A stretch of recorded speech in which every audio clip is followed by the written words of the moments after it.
பெரியவா சரணம். பெரியவா வானொலியின் மாலை நிகழ்ச்சிகள் ஆரம்பமாகின்றன.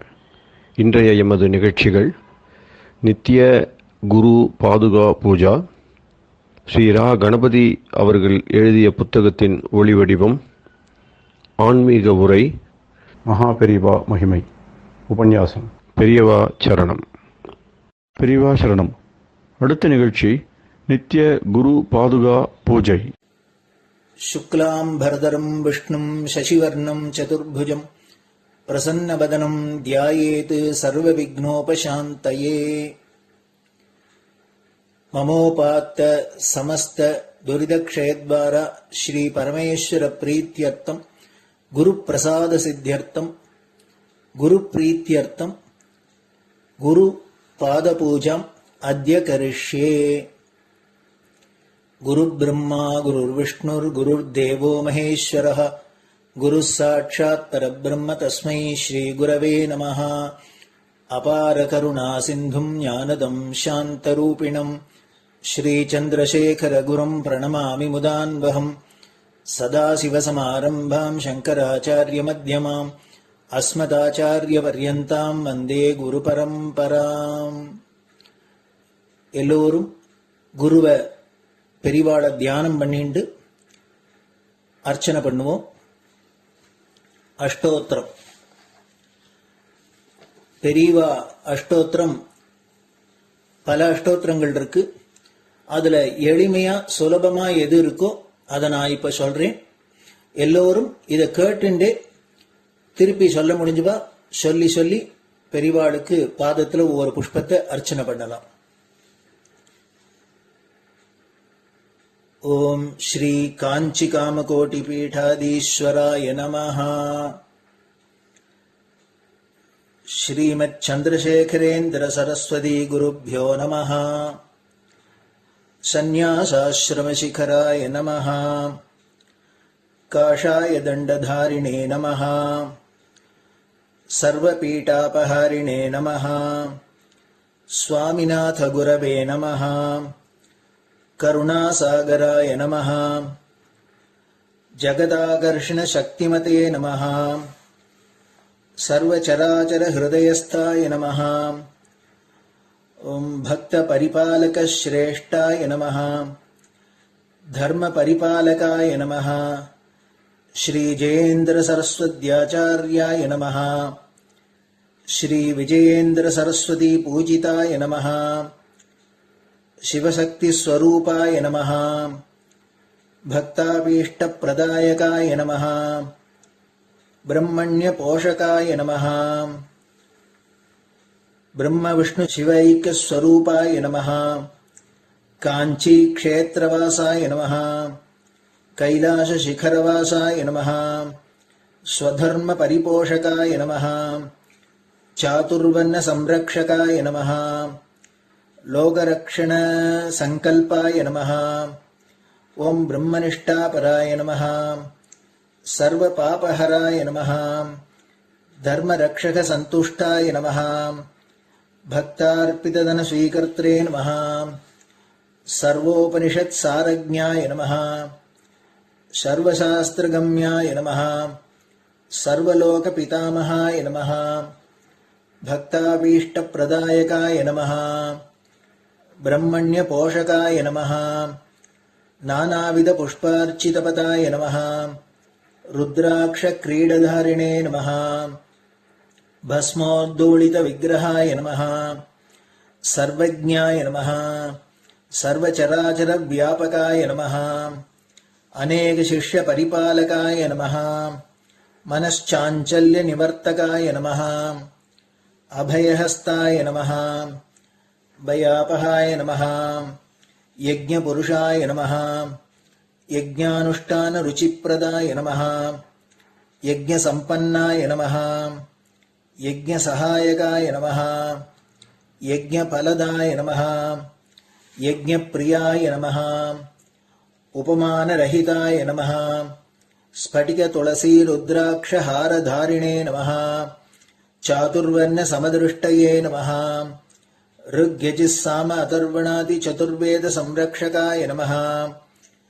दक्षिणामूर्तिस्वरूपाय नमः जाग्रत् स्वप्न सुषुप्ति अवस्थातीताय नमः कोटिसूर्यतुल्यतेजोमय शरीराय नमः साधुसङ्गसंरक्षकाय नमः अश्वगज गोपूजा निर्वर्तकाय नमः गुरुपादुकपूजातुरन्तराय नमः कनकाभिषिक्ताय नमः स्वर्णबिल्वदलपूजिताय नमः सर्वजीवमोक्षदाय नमः मूकवाक्ताननिपुणाय नमः नेत्रदीक्षादानाय नमः द्वादशलिङ्गस्थापकाय नमः गानरसप्रियाय नमः ब्रह्मज्ञानोपदेशकाय नमः सकलकलासिद्धिताय नमः चातुर्वर्ण्यपूजिताय नमः अनेकभाषासम्भाषण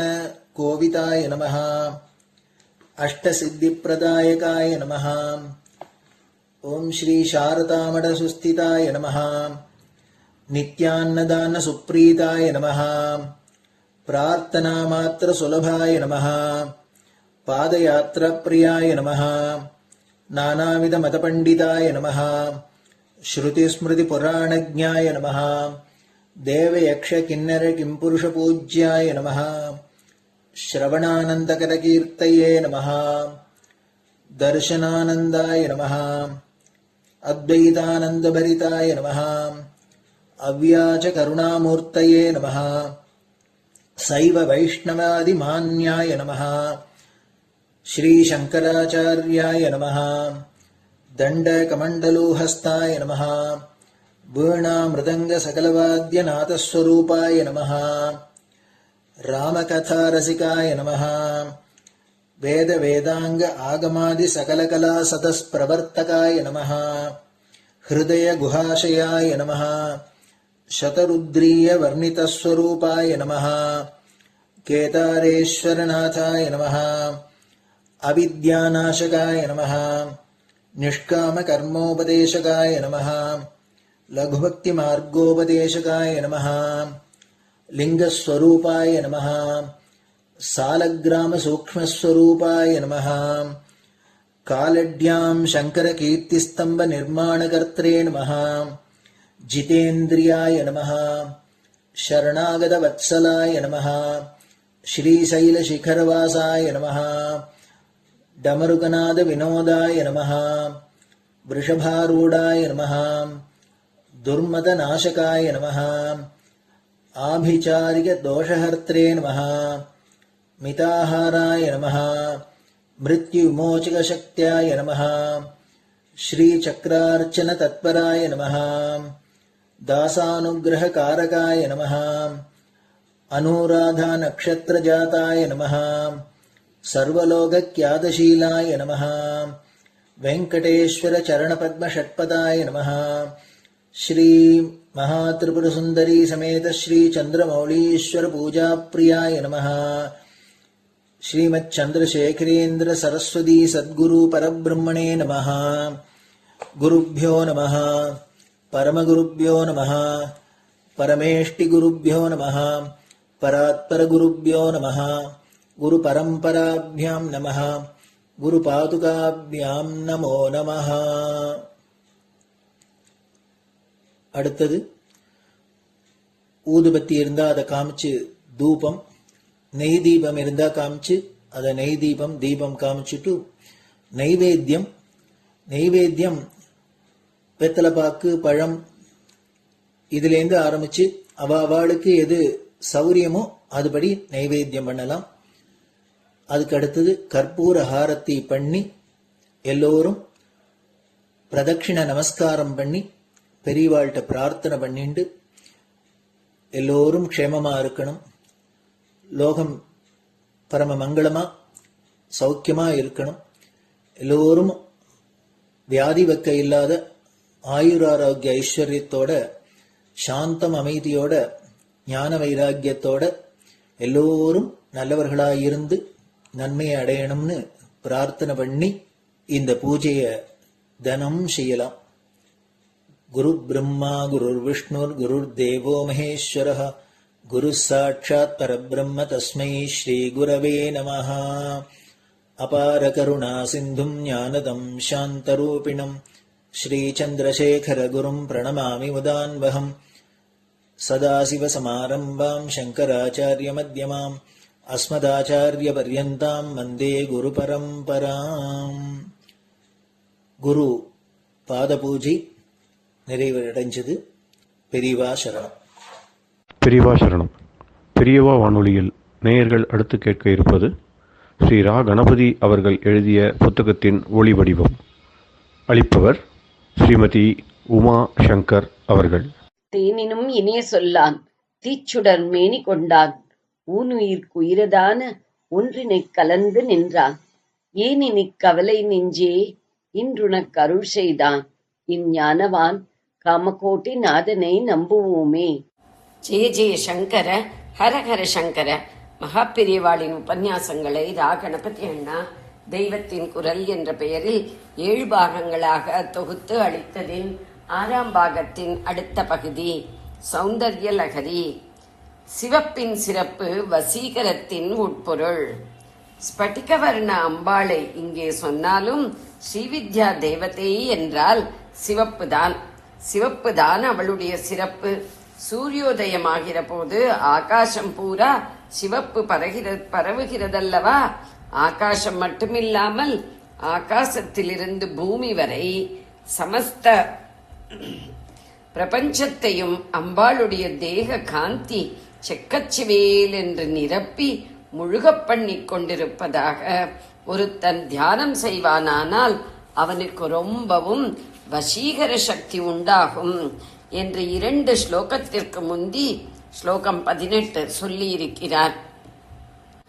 இந்த வசீகர சமாச்சாரங்கள் நம்மை வசீகரிக்க வேண்டாம், அது தப்பர்த்தத்திற்கு இடம் கொடுக்கும் என்றுதான் ஹை ஜம்ப் பண்ணிக்கொண்டு பின் ஸ்லோகத்திற்கு வந்தேன். ஆனாலும் அந்த சிவப்பின் சிறப்பை சொல்லணும். வசீகரம் என்பதன் உள்ளர்த்தத்தையும் தெரிவித்துவிட்டால் நல்லதென்று இப்போது தோன்றுவதால் அந்த ஸ்லோகத்திற்கு திரும்பி இருக்கிறேன். சௌந்தர்ய லகரியிலும் இது போன்ற மற்ற சாக்த ஸ்தோத்திரங்களிலும் சாஸ்திரங்களிலும் வசீகரம், ஸ்திரீவசியம், மன்மதாகாரமான சரீர பிராப்தி என்று சொல்லி இருப்பதையெல்லாம் லிட்டரலாக அர்த்தம் பண்ணிக்கொண்டால், நேர்பத பொருள் கொண்டால் அனர்த்தம்தான். இவன் மற்றவர்களை வசீகரிக்கிறான் என்றால் வாஸ்தவத்தில் என்ன ஆகும்? அவற்றுக்கு இவன் வசியமாயிருக்கிறான் என்றுதான் ஆகும். அதனால்தான் அவற்றை தான் பிடித்து வைத்துக் கொள்ள வேண்டும் என்று வசியமந்திரம் பண்ணுகிறான். பணம், வீடு, நிலம் என்று ஒருவன் நிறைய உடைமையை சேர்த்துக் கொள்கிறான் என்றால் வாஸ்தவத்தில் இவன்தான் அவற்றின் உடைமையாக, அவற்றுக்கு அடிமையாக இருக்கிறான் என்று அர்த்தம். அவற்றை விட்டு விடுவதென்றால் இவன் தவியாக தவிக்கிறான் என்றால் வேறு என்ன அர்த்தம்? அப்படித்தான் இதுவும். வசியம் பண்ணுகிறான் என்றால் இவனே வசியமாகிறான். அந்த ஆசைக்கு இவன் அடிமையாக இருந்து அதன் வசப்பட்டு நிற்கிறான் என்று அர்த்தம். இப்படியானால் அப்புறம் அம்பாளை அம்பாளுக்காகவே நினைப்பது, ஆத்ம சாட்சா்காரத்திற்காக நினைப்பது என்பதற்கெல்லாம் நன்றாக வழியை அடைத்தாயிற்று என்றுதான் ஆகும்.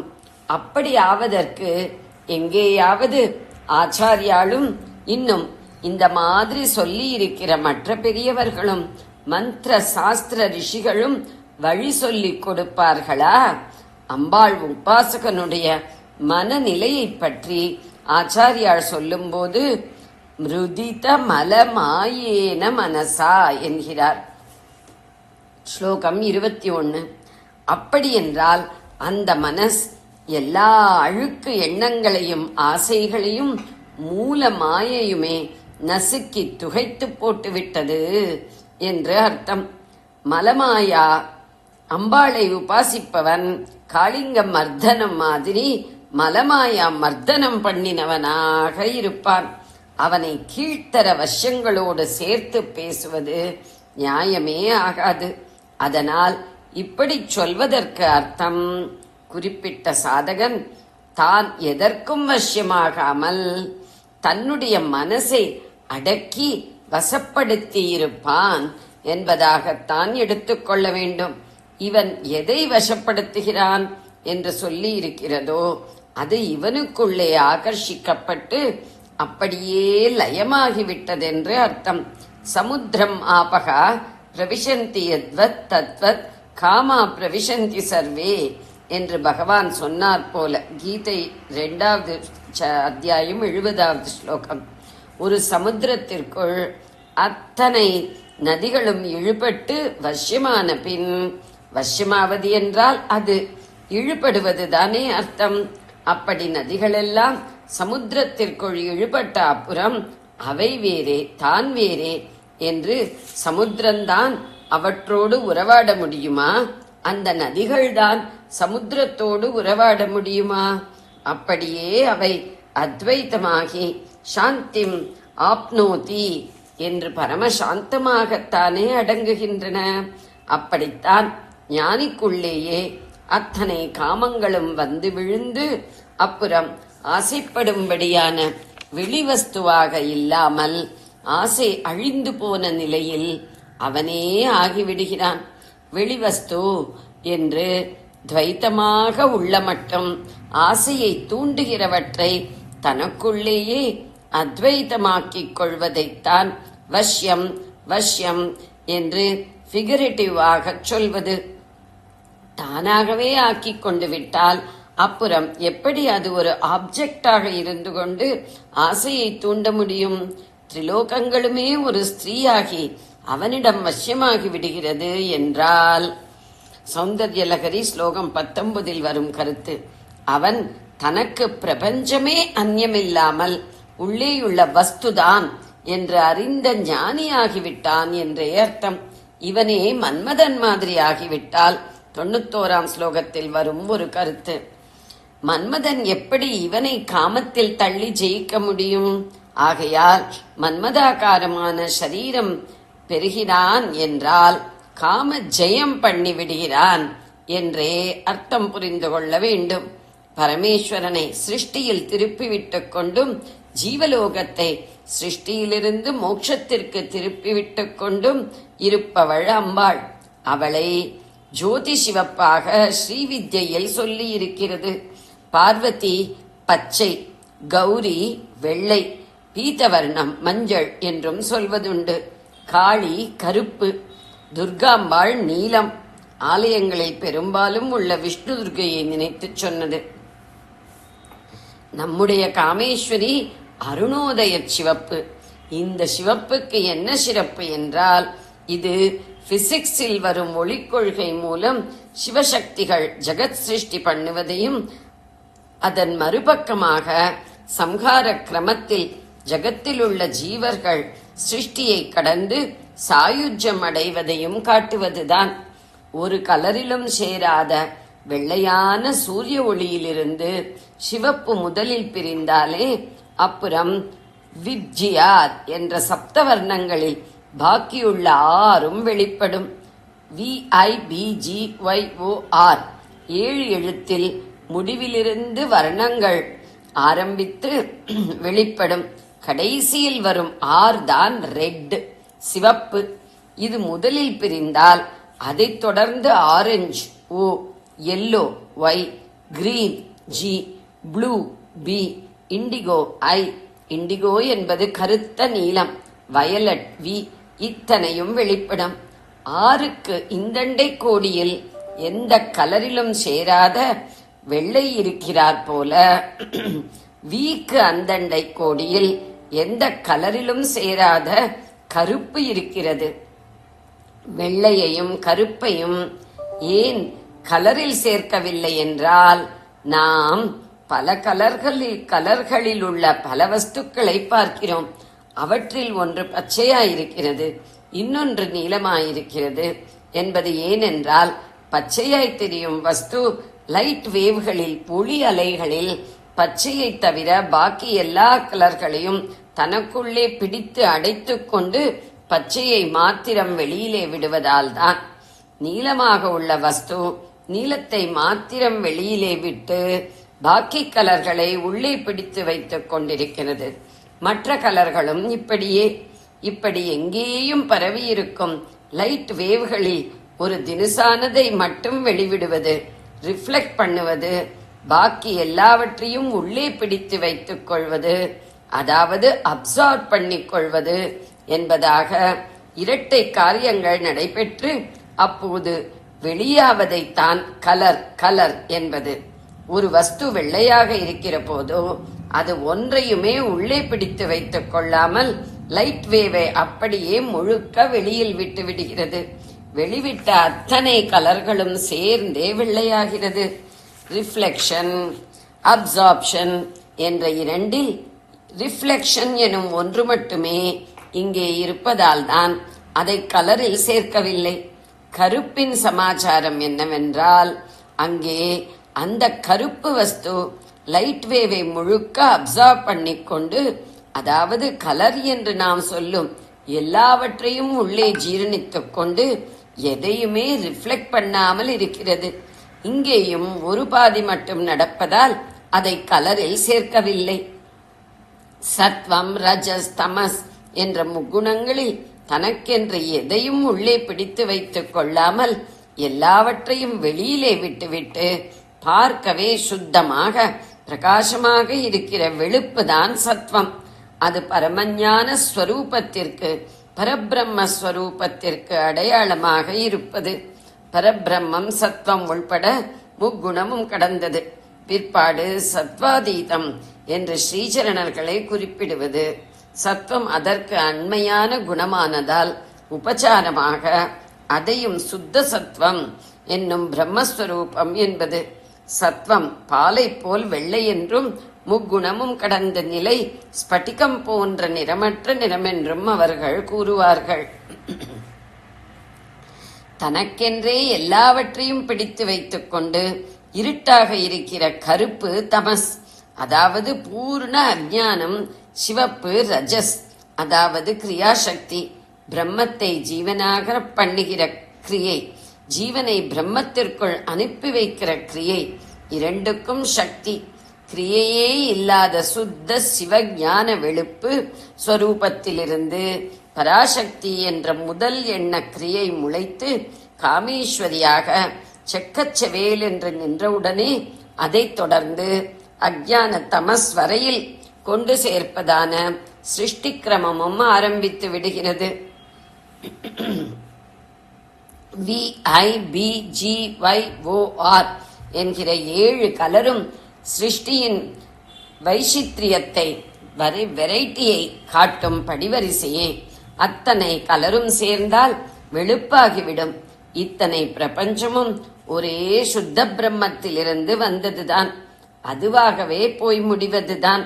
இத்தனையையும் அதிலிருந்து வரப்பண்ணுவதற்கு ஆதி காரணம் வெள்ளை பிரம்மத்திலிருந்து முதலில் வெளிப்பட்ட சிவப்பு காமேஸ்வரிதான் என்பதாலேயே அவளுடைய சிவப்புக்கு சிறப்பு. இதையே திருப்பி வைத்தால் தமசில் கருத்து கிட்டித்து கிடக்கிற நாம் அந்த வெள்ளையில் கரைந்து போவதற்கும் அந்த சிவப்புக்காரிதான் வழி பண்ணி தருவது. தெய்வ தத்துவத்துடன் வர்ணங்களை பொருத்தி மேலும் பல விளக்கங்கள் ஸ்ரீசரணர்கள் அருளியிருப்பதே தெய்வத்தின் குரல் முதற் பகுதியில். சிவமயம் சர்வம் விஷ்ணுமயம் ஜெகத், அரணை மரவேல் திருமாலுக்கு அடிமை செய், காமாட்சியின் சிவப்பு, கருப்பும் சிவப்புமான காமாட்சி, காமாட்சியின் கருமை ஆகிய உரைகளில் காண்க. ஜெய ஜெய சங்கர, ஹர ஹர சங்கர. பெரியவா சரணம். இந்நிகழ்ச்சியின் அடுத்த பகுதி நாளை மாலை இதே நேரத்தில் ஒளிபரப்பாகும். பெரியவா சரணம். பெரியவா சரணம். பெரியவா வானொலியில் நேயர்கள் அடுத்து கேட்க இருப்பது திரு கவிக்கண்ணன் அவர்களின் ஆன்மீக உரை. பெரியவா சரணம். ராம் ராம். ஸ்ரீ குருப்யோ நம. ஜெய ஜெய சங்கர, ஹர ஹர சங்கர. பெரியவா வானொலி நேயர்கள் அனைவருக்கும், மகா பெரியவாவுடைய பக்தர்கள் அனைவருக்கும் அடியேன் கவிக்கண்ணனின் அன்பு கலந்த நல்வாழ்த்துக்கள். ராம் ராம். ஜெய ஜெய சங்கர, ஹர ஹர சங்கர. ஸ்ரீ குருப்யோ நம. குருவருளும் திருவருளும் சேர்ந்து பார்த்து கொண்டிருக்கிறோம். இன்றைக்கு 31 பகுதி. குருவருள் இருந்தால் திருவருள் தானே தேடி வரும். குருவருள் பெறுவதற்கு திருவருளும் தேவை. அப்போ இந்த ரெண்டுமே சேர்ந்து போயிட்டே இருக்கும். இந்த ரெண்டும் சேர்ந்து இருக்கும்போது நமக்கு அது ஒரு பெரிய பெருவாழ்வை நமக்கு தரக்கூடியதாக அமைகின்றது. இது ஒரு சின்ன ஒரு பாட்டில் ஆரம்பித்து இன்றைய நிகழ்வை நம்ம தொடர போகிறோம்.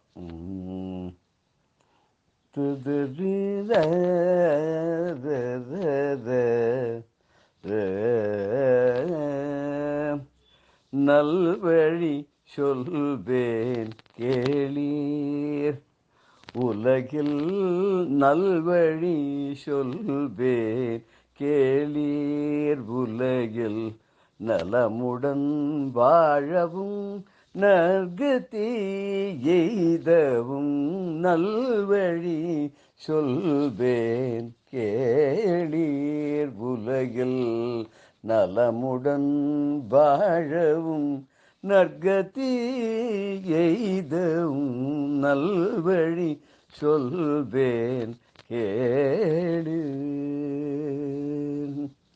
புல்லியர் உறவை தவிர்த்திடுவோம் நாம், புல்லியர் உறவை தவிர்த்திடுவோம் நாம், நல்லதோர் குருவினை நாடிடுவோம், நல்லதோர் குருவினை நாடிடுவோம், ஒரு நல்வழி சொல்வேன் கேளீர், உலகில் நலமுடன் வாழவும் நற்கதி எய்தவும் நல்வழி சொல்வேன் கேளீர்.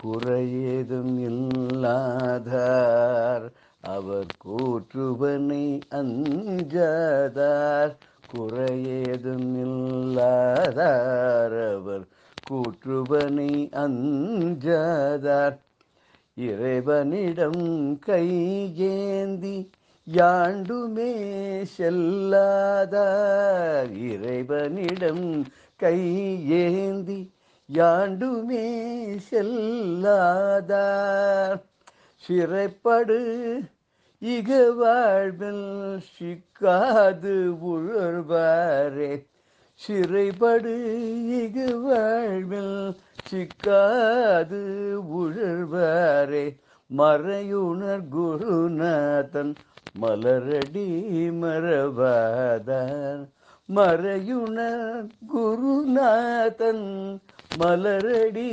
மறவாதார், சிறைப்படு இக வாழ்வில் சிக்காது உய்வாரே, மறையுணர் குருநாதன் மலரடி மறவாதார், நல்வழி சொல்வேன் கேளீர், உலகில் நலமுடன் வாழவும் நற்கதி எய்தவும் நல்வழி சொல்வேன் கேளீர்.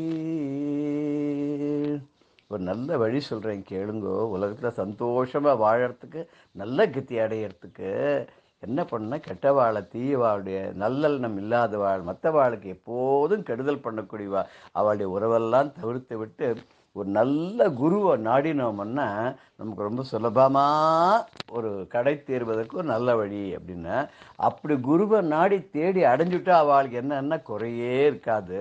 யமனுக்கும் பயப்பட மாட்டா, கடவுள்கிட்ட கூட இது வேணும் அது வேணும்னு கேட்டுட்டு போக மாட்டா, எல்லாத்தையும் குருவே கொடுத்துட்றாருங்கிறதுனால அப்படி வேதங்களை எல்லாம் உணர்ந்த, உபனிஷத்துக்களையாம் அடைந்த, சாஸ்திரங்களெல்லாம் இருந்து ஒரு விற்பனராக கூடிய அந்த குருநாதருடைய மலர் பாதங்களை மறவாமல் இருக்கக்கூடியவர்கள்லாம் இந்த இக வாழ்க்கையில் சிறைப்பட்டு சிக்காமல் தப்பித்து கொண்டு பரகதி பெறுவார்கள் அப்படின்றதாக இந்த பாடலை நம்ம பார்க்குறோம்.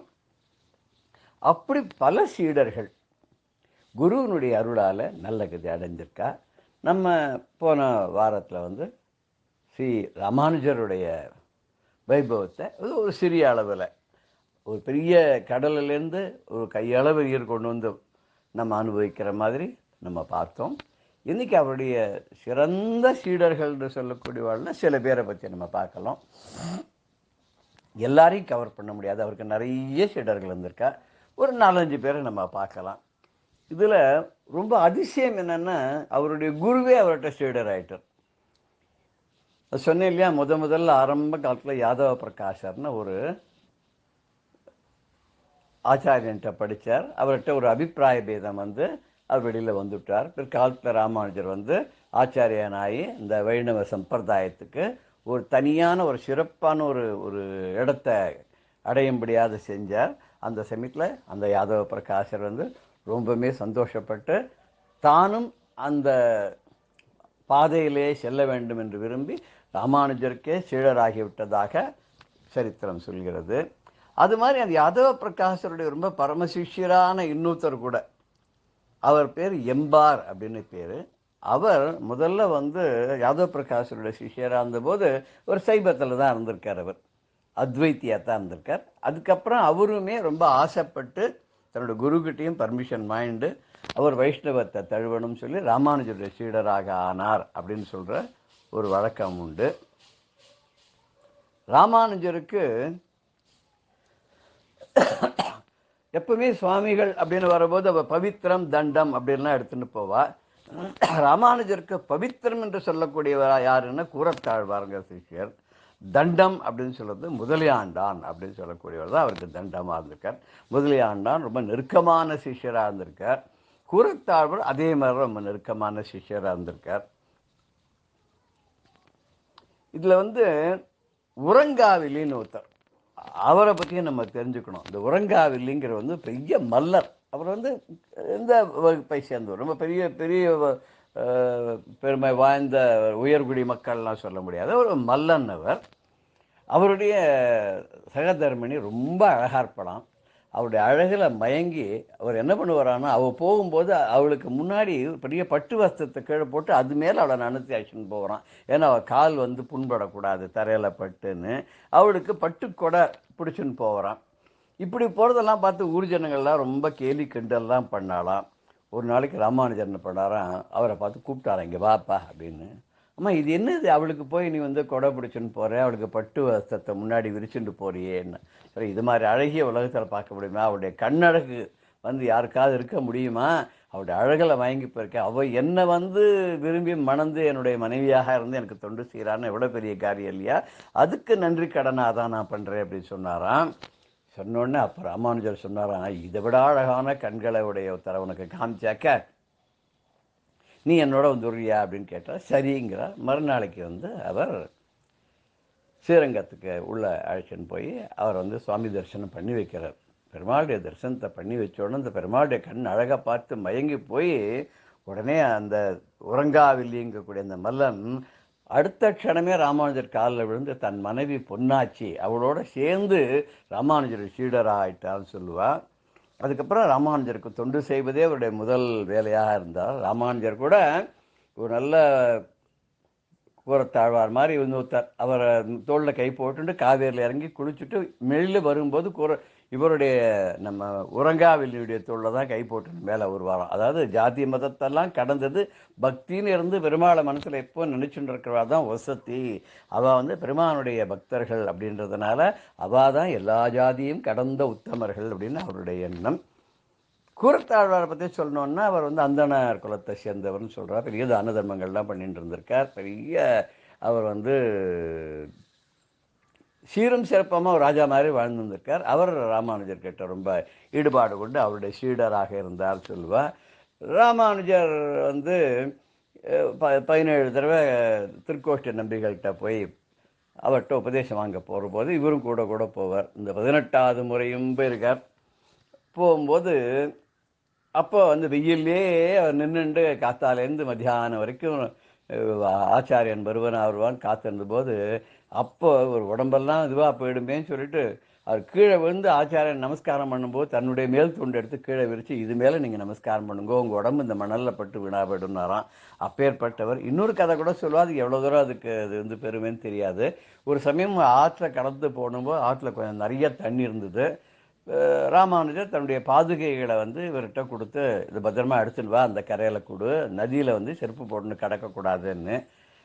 அந்த கரைக்கு போன அப்புறம் எங்கப்பா என்னுடைய பாதுகைன்னு கேட்டால் தலைமையில் ஒரு பெட்டி வச்சுருக்கேன், அதுக்கு மேலே வச்சுட்டு இருக்கிறது. அதுக்கு மேலே ராமானுஜர்கிட்ட எடுத்துக்கோங்க அப்படின்னு அவர் சொன்னார். அடாடாடா, இந்த பெட்டிக்குள்ளே என்ன இருக்குன்னு தெரியுமா? ராமருடைய விக்கிரகம், ரங்கனுடைய விக்கிரகம், எல்லாம் பெருமாளுடைய சால கிராமங்கள் எல்லாமே உள்ளே இருக்கிறச்ச அதுக்கு மேலே போய் என்னுடைய பாதுகையை வச்சிருக்கேப்பா, இது என்னது, இது தப்பு பண்ணிட்டே என்ன போது.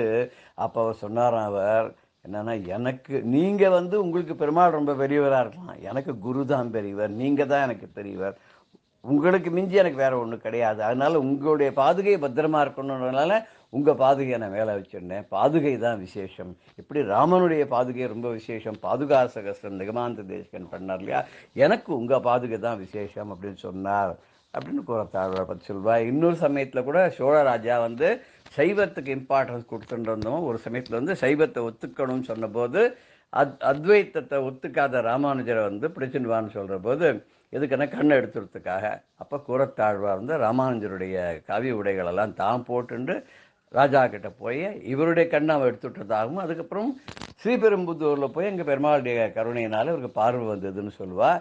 ராமானுஜர் அந்த சமயத்தில் வந்து இவர் என்ன பண்ணுறாருனாக்கா இதுக்கு அனுப்பிச்சி விடுறார், திருநாராயணபுரத்துக்கு அனுப்பிச்சி விடுறார், மேல்கோட்டைக்கு அனுப்பிச்சி விடுறார். இப்படி சீடர்கள்லாம் ரொம்ப உயர்ந்தவர்களாக இருந்திருக்கார். பட் இந்த கதையை திரிச்சு பல பேர் பல விதமாக சொல்லுவாள். அது வந்து உடையவருக்கும் பெருமை சேர்க்கணுன்றதுக்காக சில கதைகள் சொல்லுவாள். ராமானுஜர் எங்கேயும் ஓடிகிடியெல்லாம் ஒன்றும் போல, வெள்ளை வஸ்திரம்லாம் போட்டுட்டு போகலன்னு எனக்கு ஒரு வைஷ்ணவரே சொன்னார்.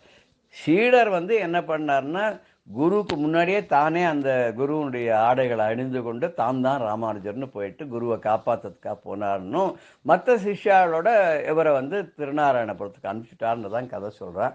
நம்ம அப்படி செபி வழியாக வரும்போது பல கதைகள் பலவிதமாக உருமாறி நம்ம அவளுக்கு பெருமை சேர்க்கிறோம்னு சொல்லி அந்த பேரில் வந்து மற்றவா வந்து அதை ஏளனம் பண்ணக்கூடிய மாதிரியான சில நிகழ்வுகளெல்லாம் நம்ம சொல்லிடுறோன்னு தான் உண்மை.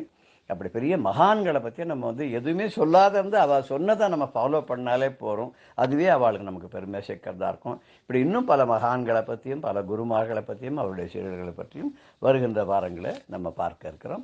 ஜெய ஜெய சங்கர, ஹரஹர சங்கர, ஸ்ரீ குருபியோ நம. ராம் ராம். பெரியவா சரணம். இந்நிகழ்ச்சியின் அடுத்த பகுதி நாளை மாலை இதே நேரத்தில் ஒளிபரப்பாகும். பெரியவா சரணம். பெரியவா சரணம். அடுத்த நிகழ்ச்சி மகா பெரியவா மகிமை உபன்யாசம். வழங்குபவர் பிரம்மஸ்ரீ கணேச சர்மா அவர்கள். குருர் பிரம்மா குருர் விஷ்ணுர் குருர் தேவோ மகேஸ்வர குரு சாட்சாத் பரபிரம்ம தஸ்மை ஸ்ரீ குருவே நம. காஞ்சி மகாபெரிவா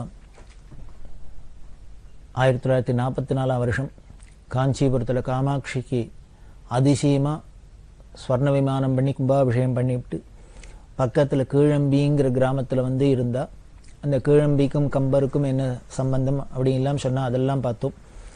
அதுக்கப்புறம் 1944 வருஷம் வேத தர்ம பரிபாலன சபா அப்படிங்கிறத ஒன்று ஆரம்பித்தா.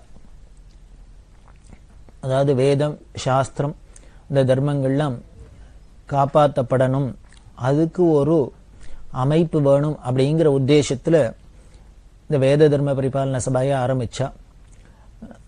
அந்த காலத்தில் சுமார் 4 லட்சம் ரூபாய் கேபிட்டலில் ஆரம்பிக்கப்பட்டது. அதோட உத்தேசம் என்ன அப்படின்னா, இந்த வேத சாஸ்திர படித்த வித்வான்களுக்கெல்லாம் உபகாரம் பண்ணுறது, அதே மாதிரி இந்த வேத சாஸ்திரங்களில் என்னென்னலாம் பிரச்சனைகள் வருதோ, ஜனங்களுக்கு சந்தேகங்கள் வருதோ அதெல்லாம் தீர்க்கிறது, அது மாதிரி பல நோக்கங்கள் அதுக்கு. அதுக்காக 4 லட்சம் ரூபாய், சுமார் 4 லட்சம் ரூபாய் மூலதனத்தில் அது ஆரம்பிக்கப்பட்டது. அது இன்று வரைக்கும் ரொம்ப சிறப்பாக நடந்துன்னு வருது. அந்த வருஷத்து வியாச பூஜையை காஞ்சிபுரத்துக்கு பக்கத்தில் வடார்காடு ஜில்லாவில் இருக்கிற யசேனூருங்கிற இடத்துல பண்ணினா. 1944 வியாச பூஜை யசேனூரில். அந்த யசேனூரில் கோகிலாம்பா அப்படின்னு ஒரு பாட்டி இருந்தா. இந்த பாட்டி நிறைய ஐஸ்வர்யம் உள்ளவா, கணவன் இல்லை, குழந்தைகள் கிடையாது, அப்புறம் ஒருத்தரை ஸ்வீகாரம் பண்ணிண்டா. அந்த பாட்டி ரொம்ப பெரியவாள்கிட்ட பக்தி, பெரியவாளோட ரொம்ப வயசுல பெரியவா. முன்னாலே பெரியவா காசி யாத்திரை பொறுத்த இல்லாமல் இந்த யசேனூருக்கு வந்துட்டு போயிருக்கா. அந்த யசேனூர்லேருந்து அந்த பாட்டியும் காசி யாத்திரையெல்லாம் போயிருக்கா. அந்த காசி யாத்திரையில் அந்த பாட்டி பெரியவாளோட காசிக்கு போயிருக்கிறதே அந்த அம்மாவுக்கு ஒரு அபூர்வமான தரிசனம் ஆச்சு. பெரியவா காசிக்கு போயிருந்தா இல்லையா, காசியில் பனாரஸில் விஸ்வமகா வித்யாலயா இருக்கு. மதன் மோகன் மாளவியா அப்படிங்கிற பண்டிதர் அந்த வித்வான்கள்லாம் சேர்ந்து பெரியவாளுக்கு வரவேற்பு கொடுத்து பெரியவாளுக்கு புஷ்பாஞ்சலி பண்ணிட்டு இருக்கார். இந்த மாளவியா கூட கூடயா புஷ்பத்தை எடுத்து பெரியவாளுக்கு புஷ்ப வருஷம் பண்ணிட்டு இருக்கார். அப்ப இதை பார்த்து இந்த அந்த கோகிலா பாட்டிக்கு எப்படி தெரிஞ்சது அப்படின்னா, பெரியவாளை காணும் அந்த இடத்துல பரமேஸ்வரன் உட்கார்ந்துருக்கிறாப்புல இருக்கு. தலையில பார்த்தா சந்திரகலை தெரியறது, கங்கை தெரியறது, ஜடாபாரம் தெரியறது, திரிசூலம் தெரியறது, திரிநேத்திரம் தெரியறது. இப்படி ஒவ்வொன்னா கண்ணுக்கு தெரிஞ்சுட்டே முழுக்க பார்த்தா பரமேஸ்வர ஸ்வரூபம் தெரியறது. தரிசனம், விஸ்வநாதர் தரிசனமாறுது. அப்போ இந்திரன் ஸ்வர்ண புஷ்பத்தை அப்படியே பெரியவா மேல கொட்டுறாப்புல, பரமேஸ்வரன் மேல கொட்டுறாப்புல இந்த காட்சி தெரியறது. இந்த திவ்ய தரிசனம் கிடைச்சோன்னு அந்த பாட்டி அப்படியே தன்னை மறந்து இருக்கா. அப்போ பக்கத்துல இருக்கிறவா ஏதோ எதேச்சியா இடிக்க போக பாட்டி இந்த கலைஞ்சு பார்த்தா, அப்புறம் வெள்ளம் சொல்றா, மாளவியா இத்தனை நேரம் பெரியவாளுக்கு புஷ்பாஞ்சலி பண்ணியிருந்தார், புஷ்பத்தை கொட்டினார் அப்படின்னு சொல்றா. இதை பாருங்க, நடந்தது ஒரிஜினல் நிகழ்ச்சி என்னன்னா, பெரியவா உட்கார்ந்து இருக்கா, மதன் மோகன் மாளவியா புஷ்பாஞ்சலி பண்ணிட்டு இருக்கார். ஆனா இந்த கோகிலா பாட்டிக்கு எப்படி தரிசனம், பரமேஸ்வரன் உட்காந்துருக்கான், தேவேந்திரன் ஸ்வர்ண புஷ்பத்தால அபிஷேகம் பண்றாப்புல தெரிஞ்சிருக்கு. அப்படி ஒரு பக்த, அப்படி பெரியவாள்கிட்ட ரொம்ப பிரியம். பெரியவா ரொம்ப கடுமையா உபவாசம்லாம் இருந்து விரதம்லாம் இருந்தாக்க சில பேர் சுவாதீனமா பெரியவாள்கிட்ட அப்படி எல்லாம் உடம்ப கெடுத்துக்கப்படாது, பட்னி கிடக்கப்படாது, இப்படி எல்லாம் யாத்திரை பண்ணக்கூடாது, அலையக்கூடாது அப்படின்லாம் சொல்றதுக்குன்னு சில பேர்லாம் இருந்த ஒரு சிலர்ல இந்த கோகிலா பாட்டியும் ஒருத்தர். மடத்து நிர்வாகஸ்தர்லாம், பாட்டி நீங்க சொன்னா பெரியவா கேப்பா, சொல்லுங்க, ஏன்னா தாயார் மாதிரி வாத்சல்யம். அப்படி போய் உரிமையோட சொல்லக்கூட. இன்னொருத்தர் அன்னதான சிவன் அப்படின்னு, இந்த அன்னதான சிவனும் எது சொன்னாலும் பெரியவா கேட்பா. பெரியவா மெட்ராஸ்ல இருக்கிறது இந்த அன்னதான சிவன் பெரியவா காலெல்லாம் இப்படி எதேச்சியா பார்த்துருக்கார். பெரியவாளுக்கு தரிசனம் பண்ணணும்னு வந்திருக்கார். வந்தா இப்போ கண்ணு பார்வை ரொம்ப அப்படி சுமாராக தான் இருந்துட்டு மங்க ஆரம்பிச்சுடுத்து. பெரியவா இருக்கிற அந்த ரூம்ல கொஞ்சம் இருட்டா இருக்கிறதுனால, வெளிச்சம் போறாதனால இவருக்கு தரிசனம் சரியா தெரியல. உடனே சொன்னார், எனக்கு அப்படி தெரியல, பெரியவாளோட ரூபம் பூர்ணமா பளிச்சுன்னு தெரியல அப்படின்னு. என்ன பண்ணினார், தானே தடவி பார்க்க ஆரம்பிச்சுட்டார். பெரியவாளை பாதாதிகேசம் தடவி அப்படியே பார்க்கிறார். அதாவது கண்ணால பார்த்தான்னா, கையால ஸ்பர்சத்தினால தரிசனம் பண்ணான்னு. யாராலும் தொட முடியுமோ பெரியவாளை அந்த காலகட்டங்கள்ல? அப்படி அன்னதான சிவன் தொடரார் அப்படின்னா என்ன ஒரு சுவாதீனம் இருக்கணும், என்ன ஒரு பக்தி இருக்கணும், பெரியவாளுக்கு அவ மேலாம் எவ்வளவு ஒரு மதிப்பு மரியாதை இருக்கணும் அப்படின்னு தெரியுது. அப்ப கால தடவை பார்த்துட்டு தடிச்சிருந்து என்னன்னா கொசு கடி கடிச்சிருக்கு. உடனே அவர் ரொம்ப வருத்தப்பட்டு, பெரியவாளோட இந்த திவ்ய சரீரம் ஜனங்களுக்கு சொந்தமானது, இதை பாதுகாக்கணும். அவளுக்கு ஞானிகளுக்கு சரீரம் லட்சியம் இல்லை, ஆனா கூட இந்த ஜனங்களுக்கு நிறைய நாள் தரிசனம் கொடுத்துட்டு அனுகிரகம் பண்ணணுங்கிறதுக்காகணும் இந்த சரீரத்தை எங்களுக்காகணும் பாதுகாத்துக்கணும். அதனால வேளைக்கு சாப்பிடணும், ரெஸ்ட் எடுத்துக்கணும், இது மாதிரி எல்லாம் கொசு எல்லாம் கடிச்சாக்க வியாதி எல்லாம் வந்துடலாம், அதெல்லாம் வராத பார்த்துக்கணும் அப்படின்லாம் சொல்லி அவர் கொசுவலை வாங்கி கொடுத்துட்டு அந்த கொசுவலைக்குள்ளதான் பெரியவா படுத்துக்கணும் அப்படின்லாம் சொல்லி பிரார்த்தனை பண்ணிட்டு போனார். அதுபடியே அவர் சொன்னாருங்கிற பிரார்த்தனைக்காக கொஞ்ச நாளைக்கு பெரியவா அப்படிலாம் அதெல்லாம் கேட்டுன்னு தான். எதுக்கு சொல்றேன் அப்படின்னா, இந்த அன்னதான சிவன், இந்த எசேனூர் பாட்டி, இவாள்லாம் பெரியவாள்கிட்ட சுவாதீனமா பேசக்கூடியவா. அப்பேற்பட்ட பரமபக்த அந்த பாட்டியோட பிரார்த்தனைக்காக தான் இந்த 44 வருஷம் இந்த எசேனூர்ல வியாச பூஜை பண்ணினா. அந்த பாட்டி ரொம்ப கைங்கரியம் பண்ணியிருக்கா. பெரியவாள்கிட்ட வேதபுரி சாஸ்திரிகள் அப்படின்னு கைங்கரியம் பண்ணவர். 60 வருஷத்துக்கு மேல கைங்கரியம் பண்ணவர். 10 வயசுலேயே பெரியவாள்கிட்ட வந்துட்டார். இந்த எசேனூர் பாட்டி தான் இந்த வேதபுரி சாஸ்திரிகள், அவரோட தம்பி சந்தானம், இவாள்லாம் பெரியவாள்கிட்ட சேர்த்து விட்டது. இந்த வேதபுரி சாஸ்திரிகள் அவரோட தம்பி சந்தானம், அவளுக்கு அம்மா சின்ன வயசுல காலமாயிட்டா, அப்பா தான் பார்த்துட்டார். ரொம்ப சிரமப்படுற குடும்பம். அதனால இந்த பாட்டி என்ன பண்ணினான்னா, பெரியவா இந்த 44 வருஷம் வந்திருக்கிறதே இந்த 2 குழந்தைகளையும் பெரியவாள்கிட்ட கொடுத்து, இது தாயுல்லா குழந்தைகள், பெரியவா தான் பார்த்துக்கணும், அம்மாவா அப்பாவா இருந்து அம்மையே அப்பா ஒப்பிலாமணி அப்படிலாம் சொல்றமே, மாதா பிதா குரு தெய்வம் எல்லாம் ஒண்ணுதானே, அந்த ஈஸ்வரன்ட்ட பெரியவாள்கிட்ட கொடுத்து நீங்க தான் பார்த்துக்கணும் அப்படின்னு சொல்ல, அந்த வாக்கை இன்னி வரைக்கும் காப்பாத்தின்னு வரா பெரியவா. பெரியவா தான் அவளை பார்த்துட்டு இருக்கா, அந்த குடும்பத்தையே பார்த்துட்டு இருக்கா. அந்த வேதபுரி சாஸ்திரிகளுக்கு கல்யாணம் பண்ணி வச்சு, அப்புறம் அவர் குழந்தைகள்லாம் வந்து அவ குழந்தைகளுக்கு எல்லாம் கல்யாணம் பண்ணி வச்சு, இப்படி வம்சத்தை வாழையடி வாழையா பார்த்துட்டு இருக்கா. அதுக்கெல்லாம் காரணம் இந்த யசையனூர் பாட்டி தான். அந்த யசையனூரில் வியாச பூஜையை பண்ணினா சாதுர்மாசியத்தை. அந்த யசையனூரில் பல சுவாரஸ்யமான நிகழ்ச்சி. இந்த யசையனூர்லேருந்து சாதுர்மாசியத்தை முடிச்சுட்டு பெரியவா கிளம்பி வரப்போறா. யாத்திரை பூர்த்தி ஆகணும். அதுக்கு முத நாள் என்ன பண்ணினா பெரியவா எல்லாரையும் கூப்பிட்டு அந்த பெரிய வீடு, கிராமத்தில் அந்த காலத்தில் கேட்பானே வீடு நடுப்புற மித்தம் எல்லாம், இந்த கூடத்தில் சந்திரமௌலீஸ்வரர் வச்சுக்க எல்லாரும் பெரியவா கூடத்தில் உட்காந்து பூஜை பண்ணிட்டு மித்தத்தில் உட்காந்து எல்லாரும் தரிசனம் பண்ணுறது. அப்படி இல்லாம் அன்னைக்கு கிளம்புறது அன்னைக்கு காலங்காலத்தால பெரியவா என்ன பண்ணினா எல்லாரையும் கூப்பிட்டு இங்கே சந்திரமௌலீஸ்வரர் சன்னதிக்கு வர சொல்லும். வித்வான்கள் எல்லாரும் வர சொன்னா எல்லாரும் என்னமோ ஏதோ சம்பாவனை பண்ண போராடுக்கும், அதுவாக்கும் இதுவாக்கும் அப்படின்னு நினைச்சுன்னு எல்லாரும் வந்தா. ஒருத்தருக்கு சொல்லிக்கிறா, முக்கியமா கூப்பிடுறா பெரியவா, அவசரமா கூப்பிடுறா சந்திரமௌலீஸ்வரர் சன்னதிக்கு. பாட்டி வந்து நிற்கிறா, என்ன கொடுக்க போறாளோ ஏது தர போறாளோ அதனால மிஸ் பண்ணிட்டு போனோம், எல்லாரும் வாங்கணும். எல்லாரும் வந்தோன்னு பெரியவா என்ன சொன்னா அப்படின்னா, ஒண்ணும் இல்லை, இப்ப சந்திரமௌலீஸ்வரர் சன்னதிக்கு முன்னால எல்லாரும் சங்கல்பம் பண்ணிங்கோ, பிரதிஜை பண்ணிங்கோ, இன்னுமே காப்பி டீ சாப்பிட மாட்டேன்னு எல்லாரும் இங்கே சந்திரமௌலீஸ்வரர் சாட்சியா சொல்லுங்கோ, சங்கல்பம் பண்ணி இன்னிலேருந்து காப்பி டீயை தொடப்படாது அப்படின்னு. வந்தவாளுக்கெல்லாம் ஆச்சரியமே படுத்து.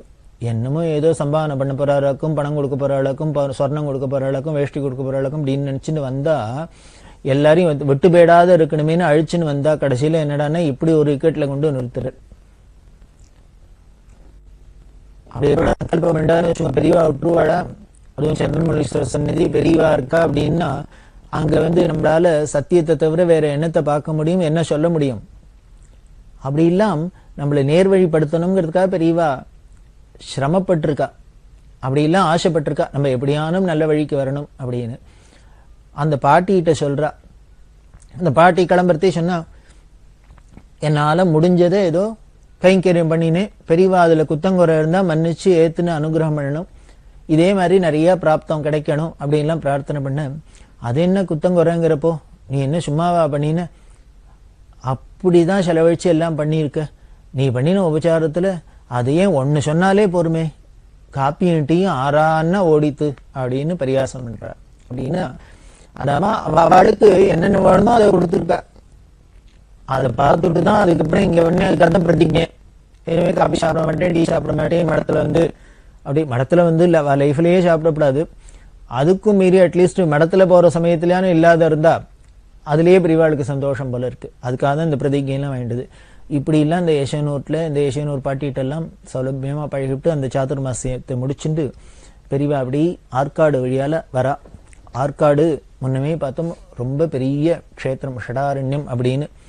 பரத்வாஜர், அத்ரி, அகஸ்தியர், வசிஷ்டர், வால்மீகி, கஷ்யபர் அப்படிங்கிற 6 ரிஷிகளும் தபஸ் பண்ணின இடம். 6 காடா இருந்திருக்கு. அந்த 6 காட்டிலையும் 6 ரிஷிகள் தபஸ் பண்ணியிருக்கா. எதுக்கு இந்த 6 ரிஷிகள் இங்க தபஸ் பண்ணான்னு வேற ஒன்றும் இல்லை. காஞ்சிபுரத்துல காமாட்சிக்கும் ஏகாம்பரேஸ்வருக்கும் கல்யாணம் நடந்தது இல்லையா? அம்பாள் தபஸ் பண்ணி ஏகாம்பரேஸ்வரர் விவாகம் பண்ணிட்டாலே அந்த கல்யாண தரிசனம் பண்ணணுங்கிறதுக்காக அந்த ரிஷிகள்லாம் அந்த ரிஷிகள்லாம் தபஸ் பண்ணின இடம் தான் 6 காடா இருக்கிறது. ஆற்காடுங்கிறோம். அது இன்னைக்கு வேற பேர்ல இருக்கு. என்ன பேர்ல இருக்கு அப்படின்னா, பரத்வாஜர் இருந்து தபஸ் பண்ணது, பரத்வாஜ ஆசிரமம் இருந்தது, புதுப்பாடி அப்படின்னு சொல்றோம். அந்த ஊர்ல இருக்கிற சுவாமிக்கு பேரு பரத்வாஜேஸ்வரர்னு பேரு. அத்ரி மகரிஷி அவர் தபஸ் பண்ணியிருந்த இடம் குடிமெல்லூர் அப்படிங்கிற அந்த ஊர்ல சுவாமி பேர் அத்ரீஸ்வரர். அதே மாதிரி அகஸ்தியர் தபஸ் பண்ணியிருந்த இடம் காரக்காடுன்னு பேரு. அந்த ஊர்ல பேர் சுவாமிக்கு பேர் அகஸ்தியேஸ்வரர்னு பேரு. அதே மாதிரி வசிஷ்டர் அவர் தபஸ் பண்ணின இடம் வேப்பூர் அப்படிங்கிற இடம், சுவாமி வசிஷ்டேஸ்வரர். வால்மீகி மகரிஷி அவர் தபஸ் பண்ண இடம் விஷாரம்ங்கிற இடம், அது வால்மீகேஸ்வரர். கஷ்யப மகரிஷி அவர் தபஸ் பண்ணின இடம் நவலா தோப்பு அப்படின்னு சொல்லக்கூடிய அங்க சுவாமி கஷ்யபேஸ்வரர் அப்படின்னு. இந்த 6 ரிஷிகளும் கல்யாண தரிசனத்துக்காக தபஸ் பண்ணிட்டு தங்கின இடம். அதனால்தான் 6 காடு உள்ள இடம் ஷடாரண்யம், ஆற்காடுங்கிற இடம். அந்த ஆற்காடுல இருந்தா. அதுக்கப்புறம் 1945 வருஷம் பிப்ரவரி மாசம் அத்வைத சபா ஸ்வர்ண மகோத்சவம் நடந்தது. அதாவது அத்வைத சபான்னு ஒண்ணு, பெரியவாளோட பரமகுரு, அதாவது கலவ பெரியவான்னு சொன்னமே, காஞ்சி காமகோடி பீடத்தோட 66வது பீடாதிபதிகள். அவர் 1894 வருஷம் கும்பகோணத்துல இந்த அத்வைத சபாங்கிறத ஆரம்பிச்சார். இந்த அத்வைத சித்தாந்தத்தை வளர்க்கணும், அதை பிரகாசப்படுத்தணும், அதுக்கு பிரச்சாரம் பண்ணணும் அப்படிங்கிறதுக்கு அந்த அத்வைத சபாவை பெரியவாளோட பரமகுரு கல்வ பெரியவா ஸ்தாபிதம் பண்ணினா. அது 1894 ஸ்தாபிதம் பண்ணினதுனால 50 வருஷம் ஆச்சு. அது 1945 அதோட பொன்விழா கொண்டாடப்பட்டது. இந்த அத்வைத சித்தாந்தத்தை வளர்க்கணும், அதை பிரகாசப்படுத்தணும், அதுக்கு பிரச்சாரம் பண்ணணும் அப்படிங்கிறதுக்கு அந்த அத்வைத சபாவை பெரியவாளோட பரமகுரு கலவ பெரியவா ஸ்தாபிதம் பண்ணினா.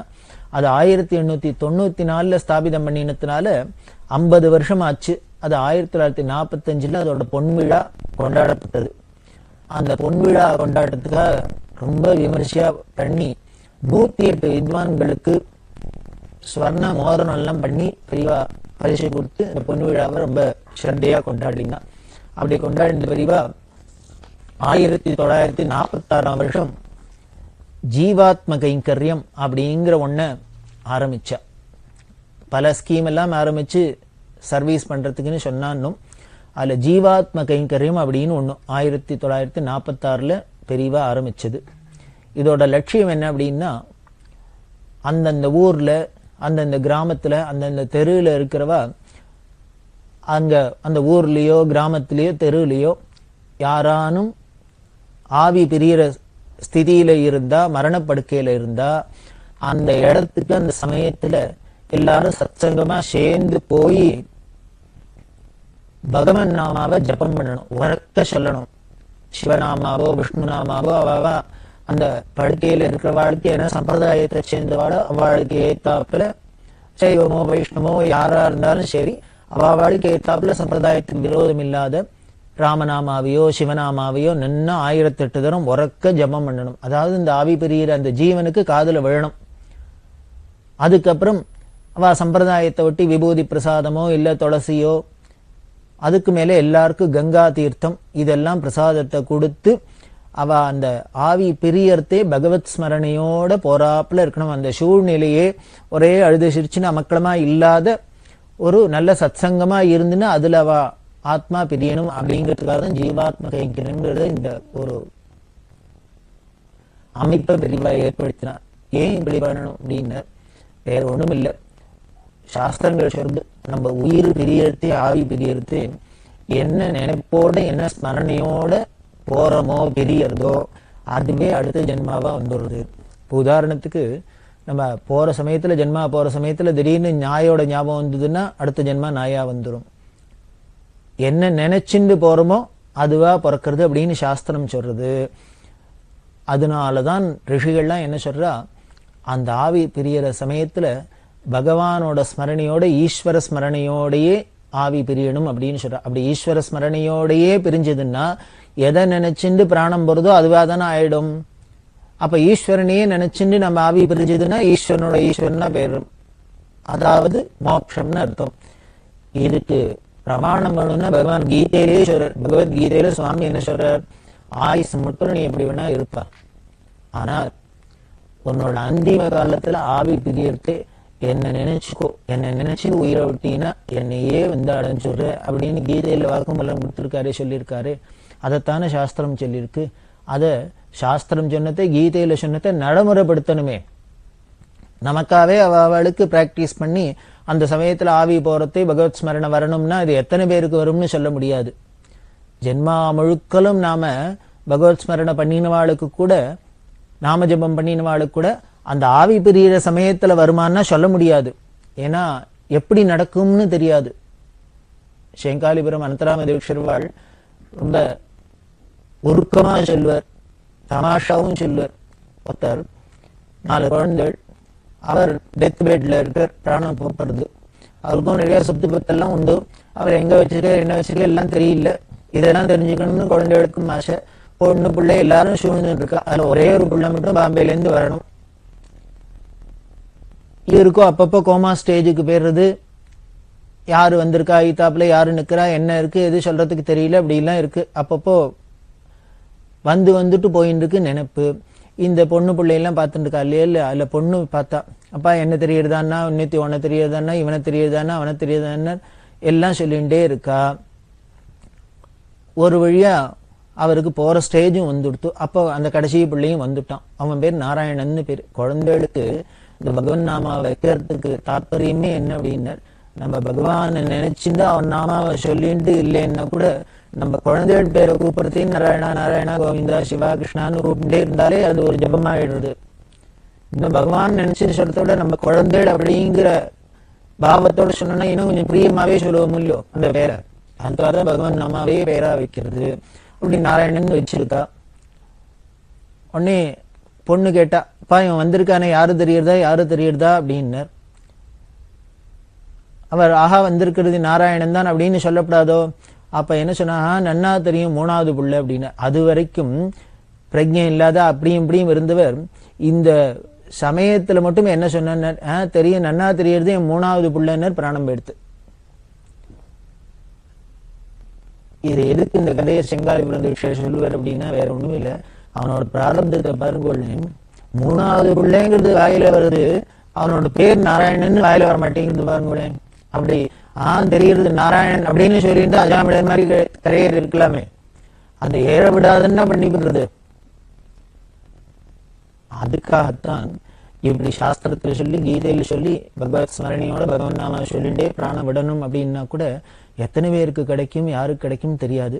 அதை நடைமுறைப்படுத்தணும், எல்லாருக்கும் கிடைக்கணுங்கிற பெரிய பரோபகார சிந்தனையில தான் பெரியவா இந்த ஜீவாத்ம கைங்கரியம் அப்படிங்கிற ஒரு திட்டத்தை சொல்லி அந்த ஊர்ல இருக்கிற அத்தனை பேரும் போய் அந்த சமயத்துல பகவான் நாமாவை உறக்க சொல்லி, அதாவது காதலியான விழுமொழியோ, இந்த காதல விழுந்தாலும் அந்த நாமாவோட விசேஷம் உள்ளுக்குள்ள போய் தானே அவளுக்கு சத்கதியை கொடுக்கலாமே அப்படிங்கிற ஒரு உயர்ந்த நோக்கத்துலதான் இந்த ஜீவாத்மா கைங்கரியம் அப்படிங்கறத பெரியவா தீர்மானம் பண்ணி ஏற்பாடு பண்ணினா அது ரொம்பவே சிறப்பா பல இடங்கள்ல நடந்து இருக்கு. இப்படி சமுதாயத்துக்கும் பல என்ன உபயோகமா இருக்குமோ அதெல்லாமும் சொல்லி சொல்லி பெரியவா தன்னுடைய யாத்திரையை தொடர்ந்து வர. பெரியவா சரணம். இந்த நிகழ்ச்சியின் அடுத்த பகுதி எதிர்வரும் திங்கட்கிழமை அன்று இதே நேரத்தில் ஒளிபரப்பாகும். பெரியவா சரணம். பெரியவா சரணம். அடுத்த நிகழ்ச்சி திருவாசக இன்னிசை. வழங்குபவர் ஸ்ரீ சத்குருநாத தேசிகர் அவர்கள். பெரியவா சரணம். திருச்சிற்றம்பலம். சென்னிப்பத்து. தேவதேவன் மெய்ச்சேவகன்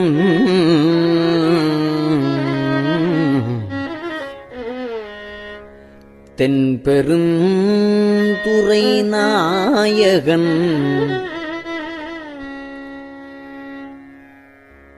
மூவராலும் அறிவுணா முதலாய ஆனந்தமூர்த்தியான்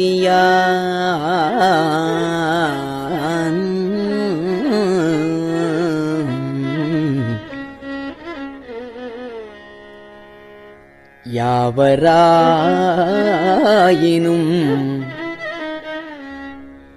அன்பர் அன்றி அறிவொணா மலர்ச்சோதியான்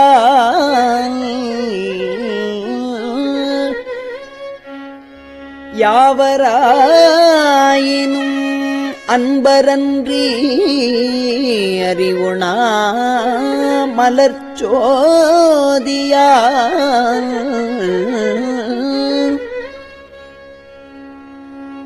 தூய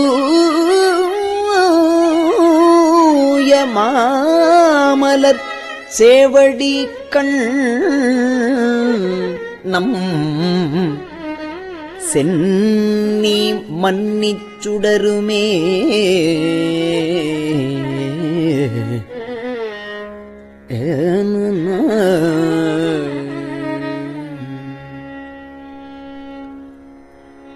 அட்டமூர்த்தி அழகன்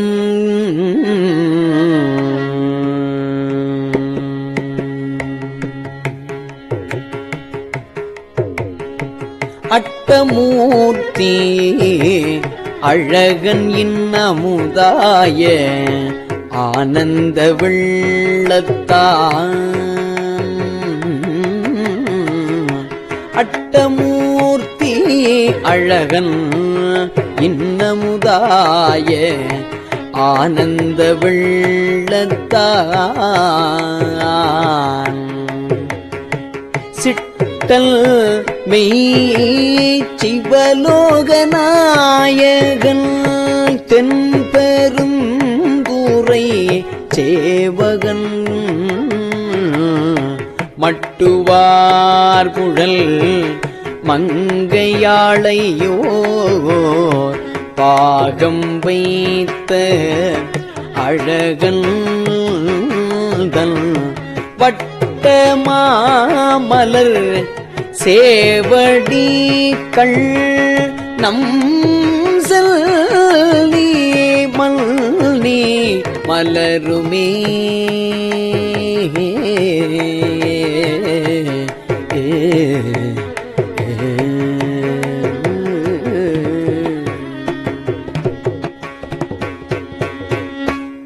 நங்கை மீர் எனை நோக்குமின்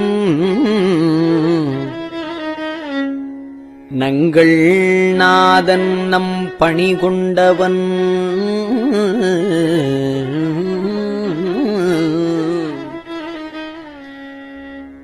தெங்கு சோலைகள் பெருந்துரை மேய சேவகன் நாயகன்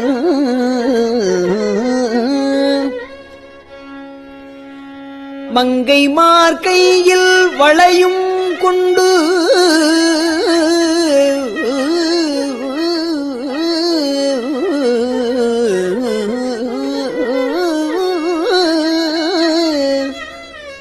மங்கை மார்கையில் வளையும் கொண்டு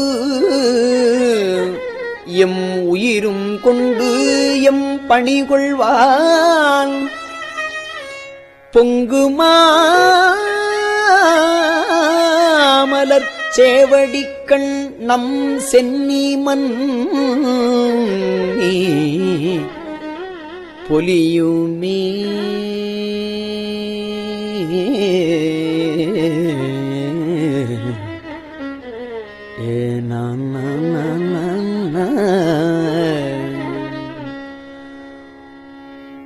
பத்தர் சூழ பராபரன் வாரில்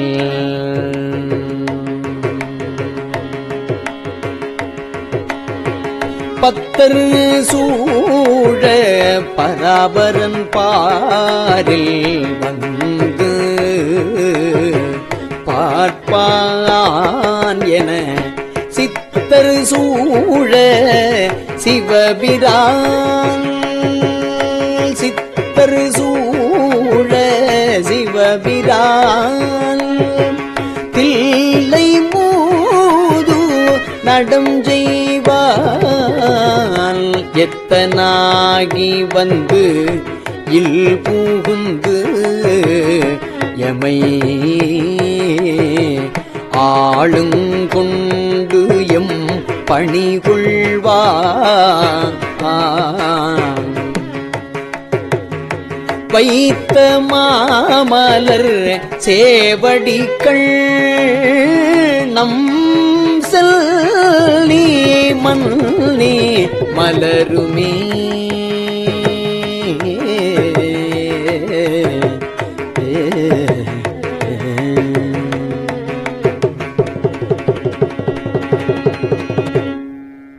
மாய வாழ்க்கையை மெய்யென்று எண்ணி மதித்திடாவகை நல்கினான்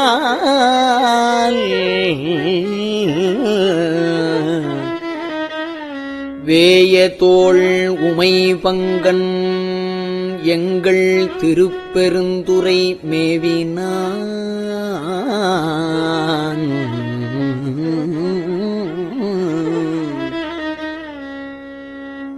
காயத்துள்ள முதூர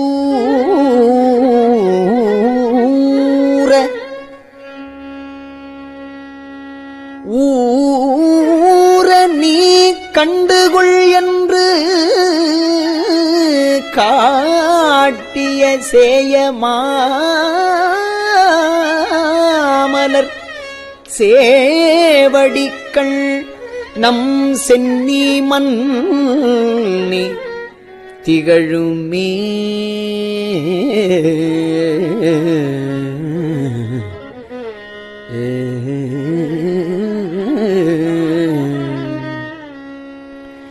சித்தமே புகுந்து எம்மை ஆட்கொண்டு, சித்தமே புகுந்து எம்மை ஆட்கொண்டு,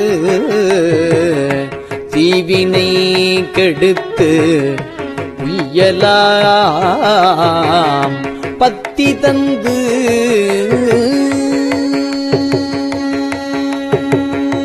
பத்தி தந்து தன் பொற்கழற்கனே பன்மலர் கொய்து சேர்த்தலும்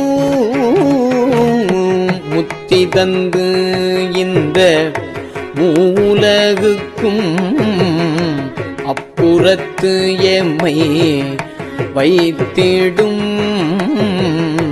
அத்தல் மாமலர் சேவடிகள் நம் செல்வி மன்னி மலருமே. சென்னி மன்னி மலருமே.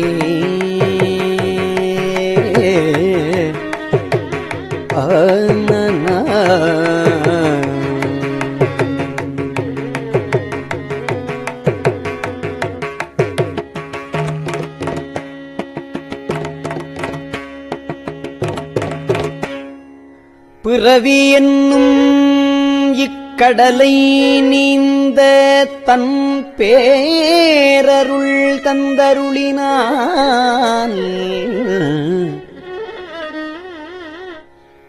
அறவை என்று அடியார்கள் தங்கள் அருட்குழாம் புகவிட்டு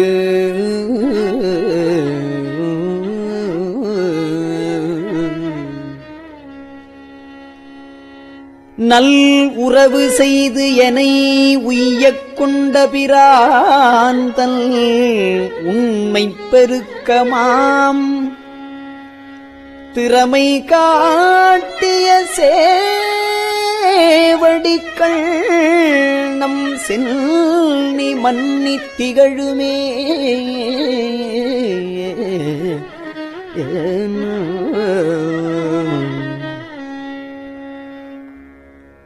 புழுவினால் பொதிந்திடு, புழுவினால் பொதிந்திடு கூரம்பையில் பொய்தனை ஒழிவித்திடும் எழில்கொள் சோதி எம் ஈசல், எழில்கொள் சோதியம் ஈசல் எம்பிரான் என்னுடைய அப்பல் என்று என்று பொழுத கையினராகி, தொழுத கையினராகி தூய் மலர் கண்கள் நீர் மல்கும் தொண்டற்கு பொழுத கையினராகி தூய் மலர் கண்கள் நீர் மல்கும் தொண்டற்கு பழுவிலா மலர் சேவடிகள் நம் செல்லி மல்லி மலருமே.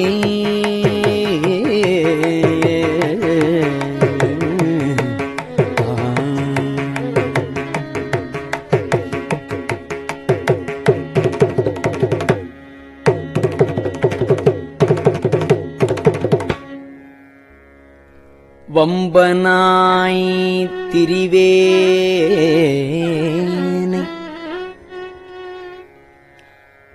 வா என்று வல்வினைப் பகை மாய்த்திடும் உம்பரான்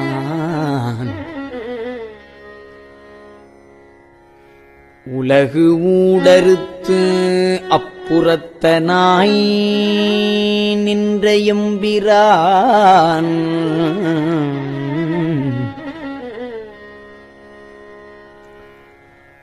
அன்பரானவர்க்கு அருளி மெய் அடியார்கட்கு இன்பம் தழைத்திடும் செம்பொன் மாமலர் சேவடி கண்ணம் சென்னி மன்னி திகழுமே.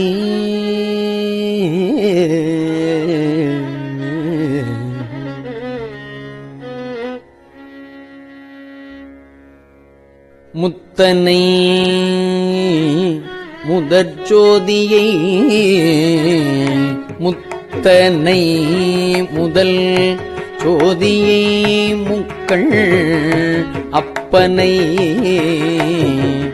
முதல் வித்தினை சித்தனை சிவலோகனை சித்தனை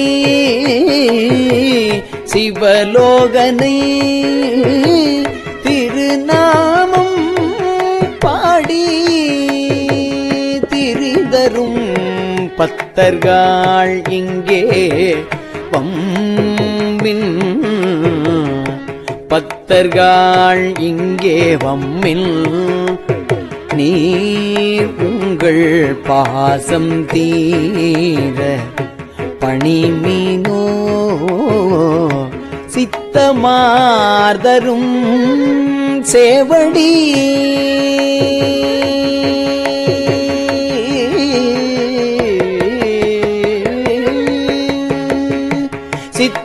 சித்தமார்தரும் சேவடி கள்ளம் சென்னி மல்நீ திகழுமே. சித்தமாதரும் சேவடி கள்ளம் சென்னி மன்னி திகழுமே. சித்தமாதரும் சேவடி கண்ணம் சென்னி மன்னி திகழுமே.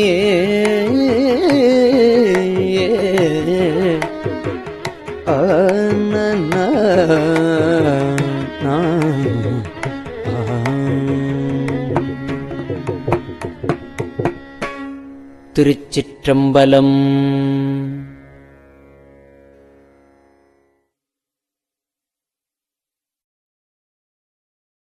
பெரியவா சரணம். இந்நிகழ்ச்சியின் அடுத்த பகுதி நாளை மாலை இதே நேரத்தில் ஒளிபரப்பாகும். பெரியவா சரணம். பெரியவா சரணம். பெரியவா வானொலியின் இன்றைய நிகழ்ச்சிகளின் நிறைவாக திருப்பொன்னூசல் வழங்குபவர் சத்குருநாத தேசிகர் அவர்கள். பெரியவா சரணம். திருச்சிற்றம்பலம். திருப்பொன்னூசல். கோலவரை குடுமி வந்து குவலயத்து சால அமுதுண்டு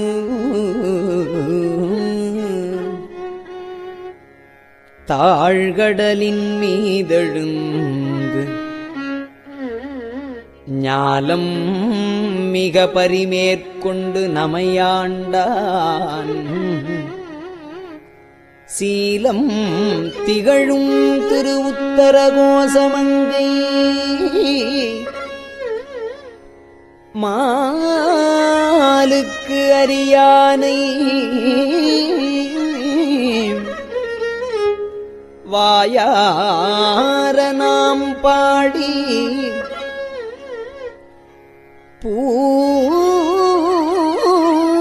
பூலித்து அகங்குழைந்து பொன்னூசல் ஆடாமோ.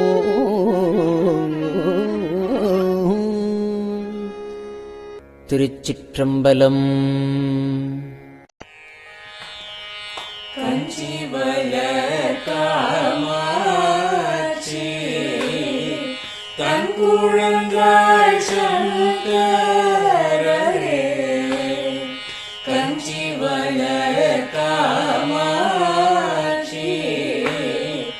தன் குழந்தாய் சங்கரரே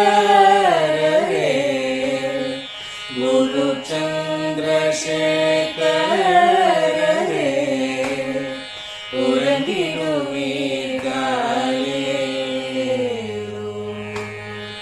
உறங்கிடுவீர்களேலோ.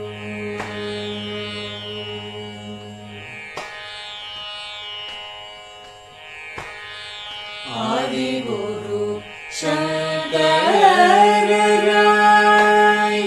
அன்றொரு நாள் வந்தவரே அறுபத்து எட்டாகும் பீட்டபதி காலேலோ ஏழுலகும் பூப்பவரே காப்பவரே கடப்பவரே எல்லோர்க்கும் அருள்பவரே உறங்கிடுவீர்களேலோ அயனுடனே மாலவனோ தேடிய பொற்பதத்தவரே அருமறைகள் சாற்றும் முயல் மலர்பதமே காலேலோ முக்தி நிலை எய்திடவே சக்தி தரும் சத்குருவே முக்தி நிலை எய்திடவே சக்தி தரும் சத்குருவே நித்தமெங்கள் நாவீசையில் நித்திரை கொள்தாளேலோ நித்தமெங்கள் நாவீசையில் நித்திரை கொள்தாளேலோ நித்தமெங்கள் நாவீசையில் நித்திரை கொள்தாளேலோ.